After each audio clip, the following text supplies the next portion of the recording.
Back to it, huh? Widen your The big purse. National Weather Service in Paducah has issued a severe thunderstorm warning for southwestern Warwick County and southwestern Indiana until 8 p.m. At 7:35 p.m., a severe thunderstorm was located near Melody Hill, moving east at 40 miles per hour.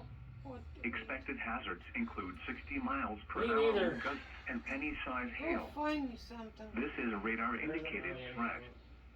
The following impacts are expected. Expect damage to roofs, siding, and trees. This severe thunderstorm will be near Chandler around 7:40 p.m.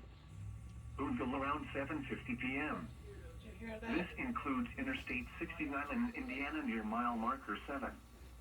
Repeating, a severe thunderstorm warning has been issued until 8 p.m. for the following county: Warwick, Indiana,